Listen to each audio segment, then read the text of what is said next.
Now, one of the books I'm looking at here is what's called Il Nuovo Teatro delle Fabbriche ed Edifici in prospettiva di Roma moderna sotto il felice pontificato di nostro Santo Padre Papa Alessandro VII, who was Pope Alexander VII. It's the book by Giovanni Battista Falda, who was an engraver who came to Rome from the north of Italy, from Piedmont, in the middle of the 17th century.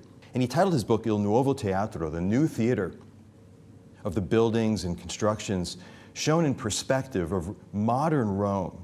So this is Falda's view of modern Rome, the Rome that he inhabited, that he was watching change in the middle of the 17th century under the Pope Alexander VII.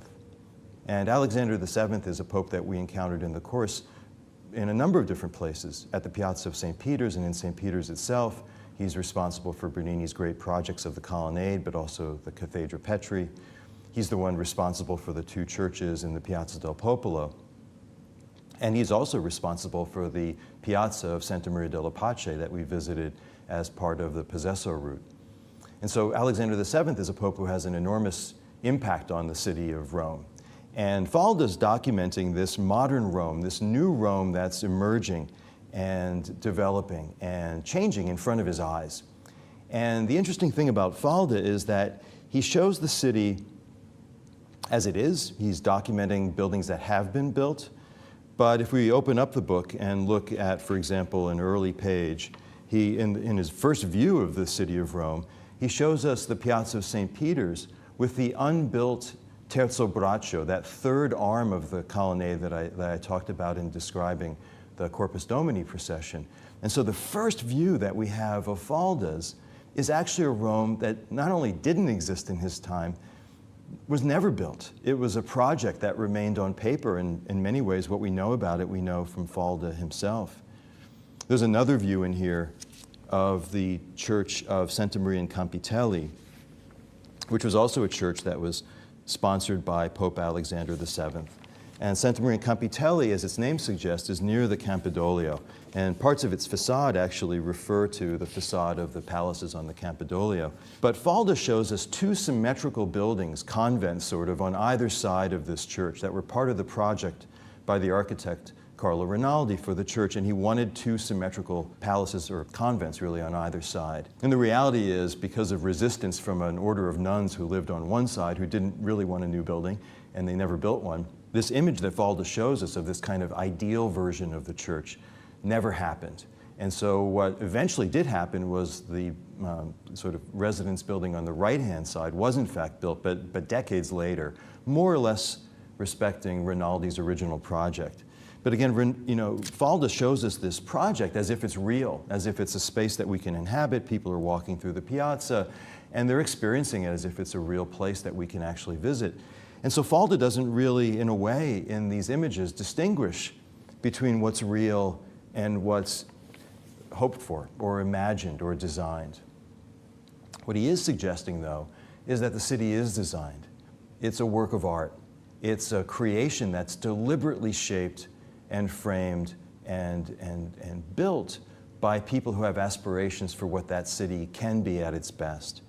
Now, the reality is, like lots of cities, Rome is an incomplete manifestation of those ideas.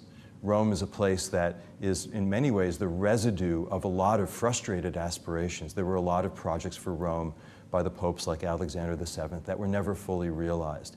And so the Rome that we have today is a bit of an imperfect realization of these dreams and aspirations for the city.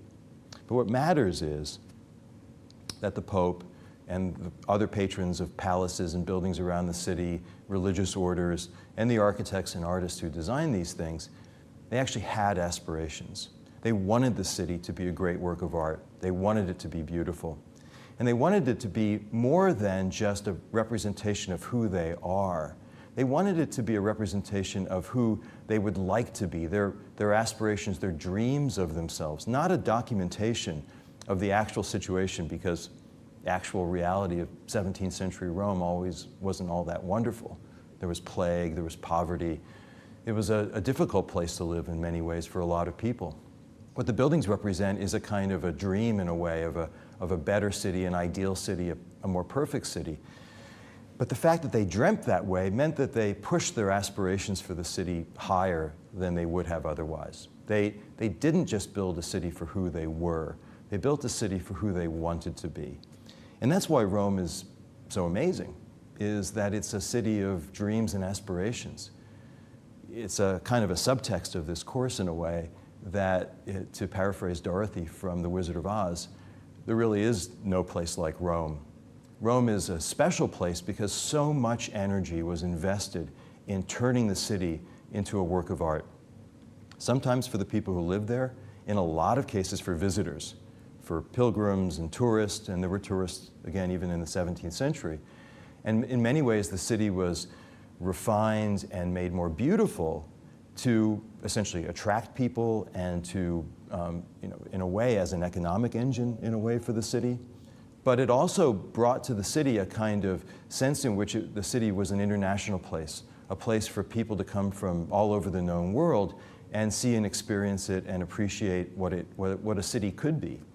And the reality is people did that and went back to wherever they were from, whether it was the architect Nicodemus Tessin from Stockholm in Sweden, architects from Paris and from Prague and lots of other places around Europe, came back to their own cities and brought back some of Rome with them, brought back those kinds of dreams and aspirations. And so lots of cities around Europe through the 17th and 18th century were really shaped by the experience and the idea of Rome. And again, that idea is really a dream about Rome.